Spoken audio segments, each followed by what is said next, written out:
Why would a regular school alarm nearly kill just one student? It's not just a sound. It's a hidden code. The story you are about to hear will change the way you look at schools forever. The fire alarm didn't just ring. It screamed, a jagged electronic pulse that seemed to vibrate the fillings in Sarah's teeth.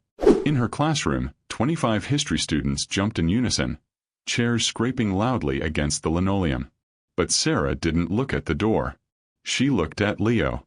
Leo, a quiet sophomore with messy hair and a brilliant aptitude for the Cold War era, was sitting in the third row. The moment the second blast of the siren hit the air, Leo didn't stand up. He went rigid. His eyes rolled back into his head, exposing the whites, and he collapsed sideways out of his desk.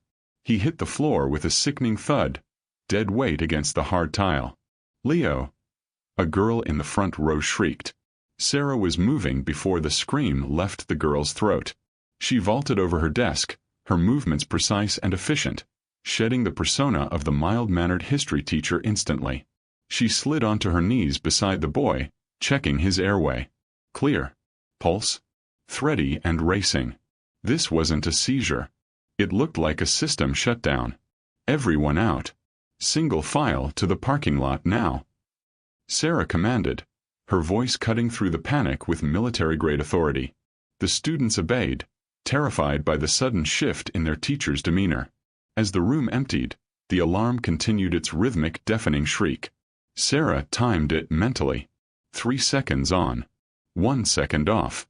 But beneath the standard klaxon she felt something else, a subsonic pressure in her chest, a vibration that made her vision blur slightly at the edges. She looked up. Standing in the doorway was Principal Holloway. He wasn't ushering students to safety. He was standing perfectly still, holding a digital stopwatch, staring directly at Leo's unconscious body. He didn't look concerned. He looked like he was collecting data. "Get him up, Ms. Vance," Holloway said, his voice flat. "The drill is over in 40 seconds. "He's unconscious, Arthur," Sarah snapped, her fingers pressing into the pressure point on Leo's neck to stabilize his blood flow. "Call the paramedics." "Now." "No paramedics," Holloway replied, stepping into the room and closing the heavy wood door behind him, muffling the chaos of the hallway. "It's just a panic attack. He has them all the time. Bring him to the nurse's office. We don't want a scene." Sarah looked at the boy, then back at the principal. She saw the sweat on Holloway's upper lip. He was lying. And for the first time in 5 years, the dormant agent inside Sarah Vance woke up. She wasn't looking at a medical emergency. She was looking at a crime scene. The nurse's office was sterile, smelling of rubbing alcohol and peppermint. Leo lay on the cot, pale but breathing steadily. The school nurse, a frantic woman named Mrs. Gable, was applying an ice pack to the bruise on his temple where he'd hit the floor. Sarah stood by the window, watching the parking lot through the blinds. The fire trucks had arrived, but they were idling. It was a false alarm. Again. "He's waking up," Mrs. Gable whispered. Sarah turned. Leo blinked, his eyes unfocused. "Ms. Vance," he croaked. "Did it happen again?" "Again." Sarah moved closer, her voice soft but probing. "Leo, how many times has this happened?" "Every time," he whispered, clutching the thin blanket. "Every time the big alarm goes off. It feels like someone is putting a hot needle in my ear. Just my right ear. Then the lights go out." Sarah's eyes narrowed. "Just the right ear?" "Yeah. It hurts so bad." Holloway entered the room moments later, clapping his hands together with forced cheerfulness. "Good, good. You're awake. Mrs. Gable, send him home for the day. Ms. Vance, you have a class to teach." Sarah walked out, but she didn't go to her classroom. She waited until the bell rang for the next period, ensuring the hallways were empty. Then she slipped into the janitor's closet near the science wing. She knew the layout of the school better than the architects did, a habit from a life she had supposedly left behind. She found the ladder to the drop ceiling and pushed a tile aside. She wasn't looking for dust. She was looking for the wiring of the PA system. Up in the darkness of the ceiling crawlspace, amidst the fiberglass insulation, she found it. The standard red fire alarm cable was there, coated in dust. But spliced into it, looking brand new, was a thin black fiber optic cable. It bypassed the main safety board and ran parallel to the electrical conduit. She followed the line with her flashlight. It didn't go to the main office. It snaked its way toward the east wing, toward the newly renovated server room that was strictly off-limits to faculty. Sarah pulled a small multi-tool from her pocket, something a history teacher shouldn't have, and carefully stripped a millimeter of the black casing. It wasn't copper. It was high-grade shielding. Whatever signal was riding on top of that fire alarm, it wasn't alerting people to danger. It was a broadcast. And Leo was the only receiver. The faculty lounge was buzzing with complaints about the interrupted lesson plans, but Sarah sat in the corner, nursing a lukewarm coffee, her mind dissecting the architecture of the threat. She needed to know what that cable was carrying. She pulled out her phone. It was a standard smartphone on the surface, but the operating system had a partition she had unlocked years ago. She opened a spectrum analyzer app, usually used by audio engineers, but hers was modified to pick up encrypted radio frequencies. "Hey, Sarah," a voice boomed. It was Coach Miller, the gym teacher. Big, loud, and oblivious. "Crazy drill, huh?" Kid dropped like a sack of potatoes. "Yeah," Sarah said, keeping her thumb over her screen. "Does Leo faint in gym class, Coach?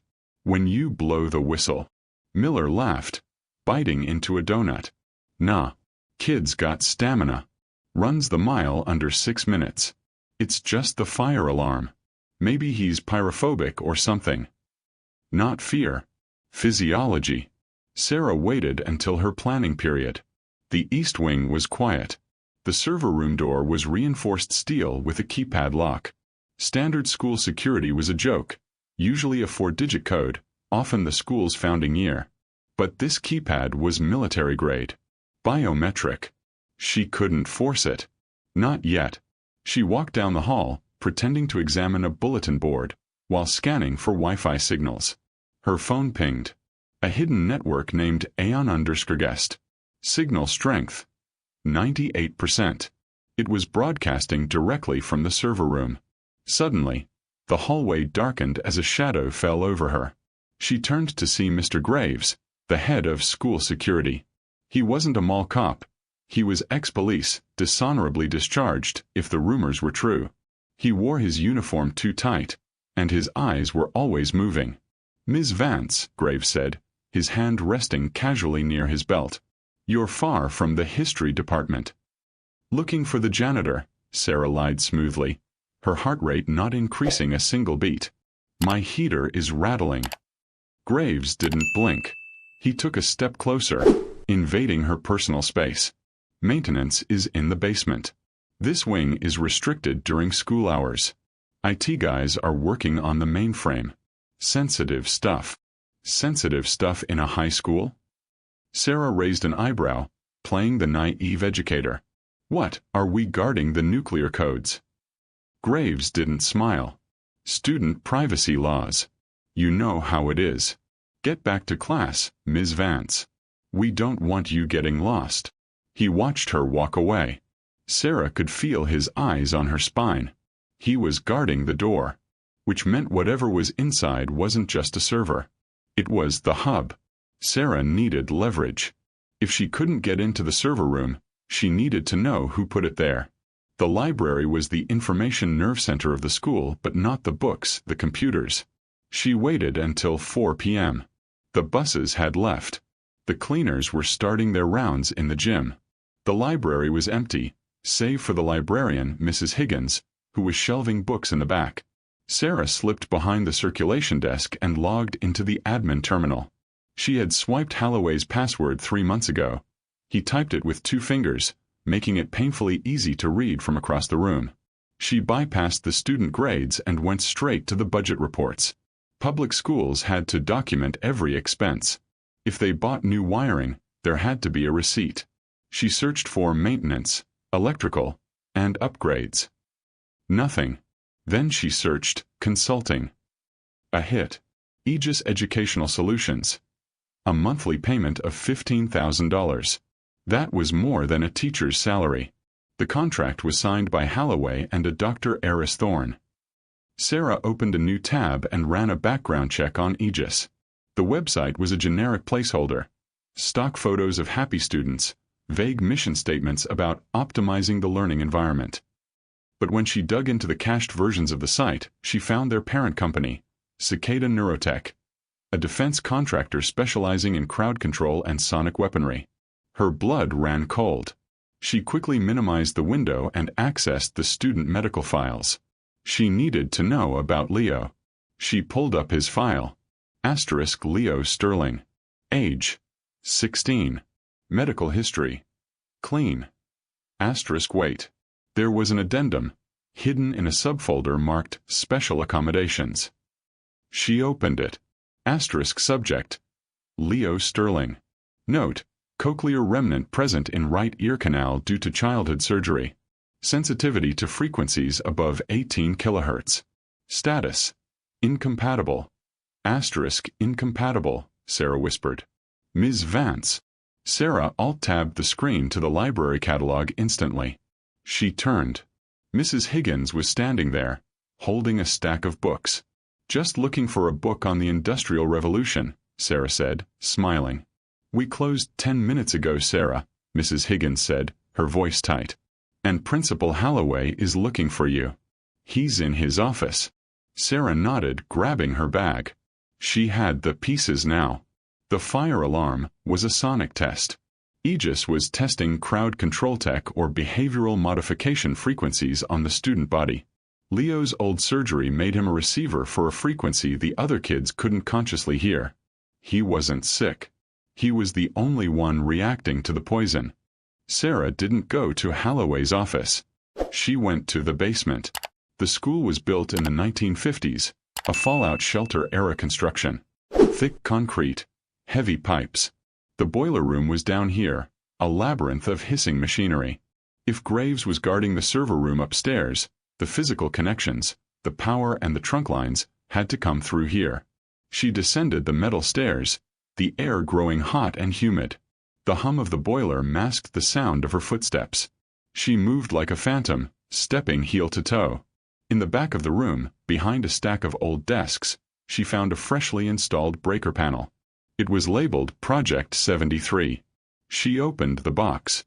It wasn't just power. There was a signal repeater. A black box with a blinking green light, wired directly into the school's PA system. Sarah pulled out her phone and snapped a photo. I wouldn't touch that if I were you, a voice echoed from the shadows. Sarah spun, dropping into a defensive stance. Emerging from behind the boiler was Ms. Vane, the school guidance counselor. Vane was usually soft-spoken, wearing oversized cardigans and offering peppermint tea. Now she held a taser in her hand, and her posture was rigid, trained. Ms. Vane, Sarah said, keeping her hands visible but ready. I didn't know guidance counselors did electrical work. We do what's necessary for the student's future, Vane said, her eyes cold. You're disrupting a very delicate calibration, Sarah. You're a history teacher. Go back to your books. What are you doing to them? Sarah asked, inching to the left, putting a heavy pipe between her and the taser. Subliminal messaging? Behavioral suppression. Vane laughed, a dry, humorless sound. Suppression. No. We're unlocking them. The frequency stimulates the prefrontal cortex. Increases focus, obedience, information retention. It's the future of education. We're building a better generation. And Leo? Sarah asked. Is he part of the future? Leo is a glitch, Vane said, raising the taser. A cracked vessel. He spills the water. And you're just in the way. Vane fired. 2 prongs shot out, trailing wires. Sarah didn't flinch. She twisted her body, the prongs sparking against the metal pipe she had moved behind.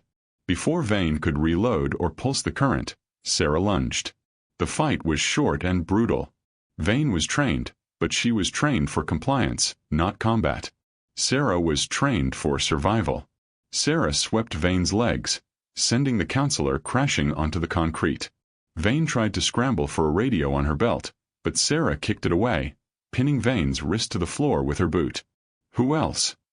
Sarah demanded, applying pressure. "Graves. Holloway." "You can't stop it," Vane spat, breathless. "The final phase is tomorrow. The rally. The whole school." Sarah's eyes widened. The pep rally. 1,200 students in the gymnasium. If they blasted that frequency at full power in an enclosed space. How do I shut it down? Sarah pressed harder. "You can't. It's remote locked. Only the server upstairs can stop the broadcast." Footsteps clanged on the metal stairs above. Heavy boots. Graves.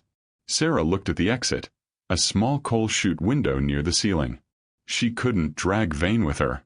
She grabbed the radio she had kicked away and smashed it against the floor, then grabbed Vane's keycard from her lanyard. "Stay down," Sarah warned. She leaped onto the boiler, hauled herself up to the window, and squeezed through just as the basement door burst open. She tumbled out onto the wet grass behind the school, gasping for air. The sun had set. The school looked like a fortress against the night sky. She was outside, but the threat was inside. And she had less than 12 hours before the pep rally. She ran toward her car, but stopped. A black sedan was parked next to her Honda.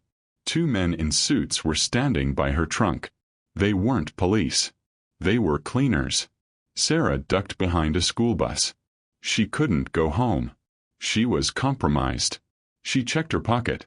She had the keycard, her phone, and the multi-tool. She needed an army. But she only had a high school.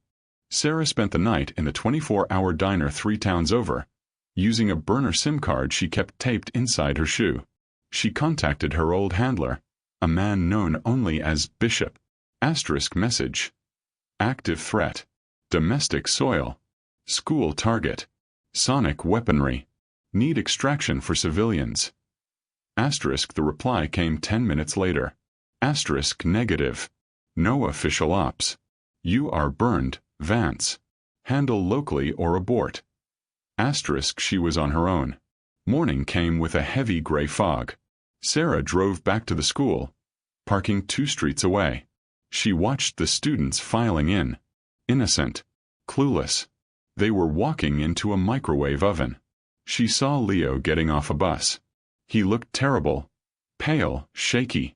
He was terrified of the building. Sarah wanted to run to him, tell him to go home, but Graves was standing at the front gate, watching the crowd like a hawk. If she approached a student, she'd be detained instantly. She had to get to the server room. She slipped in through the loading dock of the cafeteria. The kitchen staff was busy prepping lunch. She grabbed a hairnet and an apron from a hook, blending in, moving through the chaotic kitchen and into the main hallway. The announcement crackled over the PA system. Holloway's voice. "Attention students and staff. Please proceed to the gymnasium for the mandatory pep rally. Attendance will be taken. Repeat, mandatory attendance." It was starting early. Sarah ditched the apron and sprinted toward the east wing. The halls were flooding with students moving toward the gym. The noise was deafening. Laughter, shouting, slamming lockers. It was the perfect cover. She reached the east wing. It was blocked off with yellow maintenance tape. Graves stood by the server room door, his hand resting on his sidearm. He was checking his phone. Sarah took a deep breath. She reached into her bag and pulled out a chemical flask she had stolen from the science lab supply closet on her way in. Hydrochloric acid and aluminum foil. A crude smoke bomb. She tossed it into the trash can down the hall. Hiss. Thick, acrid white smoke began to billow from the trash can, filling the corridor instantly. Fire. A student screamed. Graves looked up, startled.